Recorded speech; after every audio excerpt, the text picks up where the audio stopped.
आज़ादी के बाद बिहार में हुए चुनाव में ये सबसे ज़्यादा वोटिंग परसेंटेज है। ये दो बातों को दिखाता है। पहला कि जो बात हम लोग पिछले कई महीनों से, बल्कि मैं 1-2 साल से कह रहा हूँ कि बिहार में 60% से ज़्यादा जनता बदलाव चाहती है और पिछले 25-30 साल से जो राजनीतिक विकल्प के अभाव में एक तरह से धीरे धीरे राजनीति को लेकर, चुनाव को लेकर उदासीनता बन गई थी, विकल्प नहीं था लोगों के पास। अब जनसुराज के आने से उनको एक नया विकल्प मिला है और बढ़ा हुआ जो वोटिंग परसेंटेज है वो दो बातों को दिखाता है। एक कि लोगों को एक नए विकल्प को देखकर उत्साह रहा है और बड़े पैमाने पर वोटिंग हुई है, बदलाव के लिए वोटिंग हुई है। और दूसरी बात, जो बड़े प्रवासी मजदूर हैं जो बहुत बड़ी संख्या में छठ के बाद रुके हुए हैं, उन्होंने अपना और अपने परिजनों का, अपने मित्रों का जो वोट कराया है उसने सबको सरप्राइज़ किया है। और जितने लोग ये बैठे हुए थे कि महिलाओं को 10,000 पैसा मिल गया और उसी से हम लोग जीत जाएंगे, इन चुनाव में महिलाएं तो हैं ही, लेकिन महिलाओं से बढ़कर प्रवासी मजदूर एक्स फैक्टर है। इस चुनाव का एक्स फैक्टर प्रवासी मजदूर हैं। वो क्या कर रहे हैं, वो अपने दोस्तों, मित्रों, परिवार वालों से कैसे वोट करा रहे हैं, इसी से बिहार का चुनाव तय होगा। तो जनसुराज कितना कॉन्फिडेंट है अपनी जीत को लेकर के? कितनी सीटें? जनसुराज बिल्कुल कॉन्फिडेंट है कि 14 तारीख को आप देखेंगे, इतिहास लिखा जाएगा। बड़े बड़े पंडित, कोई ये नहीं बता रहा था कि जनसुराज इस बार इतने बड़े पैमाने पर वोटिंग होगी।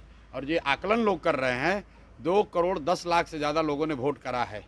कोई आकलन, कोई पत्रकार, कोई असेसमेंट करने वाला आदमी कितने लोगों से मिला होगा? कल लोग बैठे बैठे 10-15 लोगों से फ़ोन करके अपना हवा बता रहे हैं कि किसने किसको वोट दिया।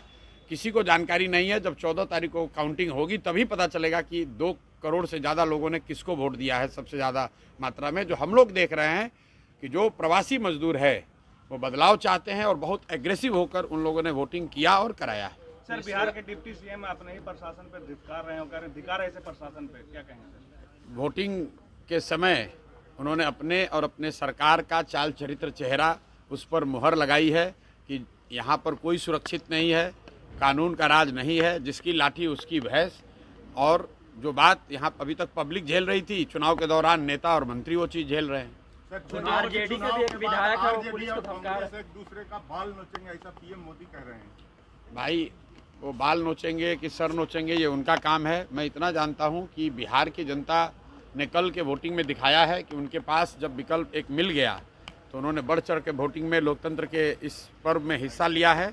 अब जो भी निर्णय जनता करती है, चुनाव में सिर्फ ये नहीं तय होता है कि कौन आदमी सत्ता में आएगा, चुनाव में ये भी तय होगा कि कौन विपक्षी भूमिका में होगा, कौन रोड पर आएगा, कौन समाज और रोड पर काम करेगा, ये भूमिका भी जनता तय करती है। तो अब 3 दिन रह गए हैं, ज़्यादा स्पेकुलेशन का समय नहीं है। एक ही बात कल दिखा कि बहुत बड़े पैमाने पर वोटिंग हुई है। ये वोटिंग दिखाता है कि एकदम क्लोज कॉन्टेस्ट है, लड़ाई है, हर सीट पर, हर बूथ पे, हर गांव में लड़ाई है और लोगों के पास विकल्प है।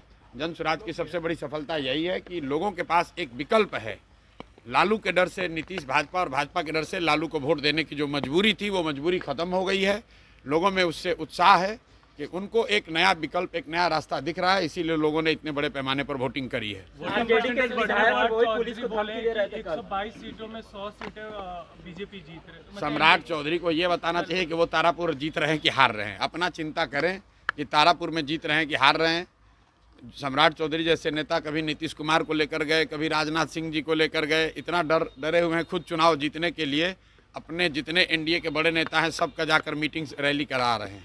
अगर इतने ही कॉन्फिडेंट हैं तो बाकी लोगों को रैली कराने की क्या जरूरत थी? खुद ही जीत जाते, अपने काम के आधार पर जीत जाते। काफी कॉन्फिडेंट दिखे। उन्होंने कहा है कि जो रोजगार के मुद्दे पे हैं, युवाओं ने बढ़ चढ़ के वोट दिया आरजेडी और गठबंधन को। देखिए, तेजस्वी यादव कब कॉन्फिडेंट नहीं थे कि कल कॉन्फिडेंट दिखे आपको? ये लोग तो चुनाव के 6 महीना पहले, साल भर पहले ही कॉन्फिडेंट है कि हम ही मुख्यमंत्री बनेंगे।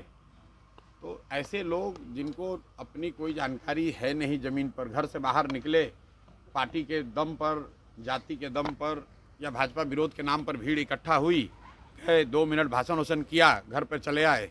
उनको क्या जानकारी है कि गांव में निचले स्तर पर क्या बात हो रही है?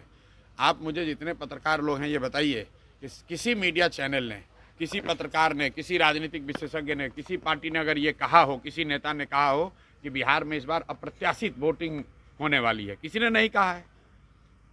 और ऐसा नहीं है कि महिलाओं का वोटिंग ज़्यादा हुआ है। पहली बार बिहार में युवाओं की वोटिंग सबसे ज़्यादा हुई है। सबसे ज़्यादा एग्रेसिव होकर युवा वोट किया है। तो तो अगर युवा वोट कर रहा है तो अपने भविष्य के लिए वोट कर रहा है, बिहार में बदलाव के लिए वोट कर रहा है, बेहतरी के लिए वोट कर रहा है।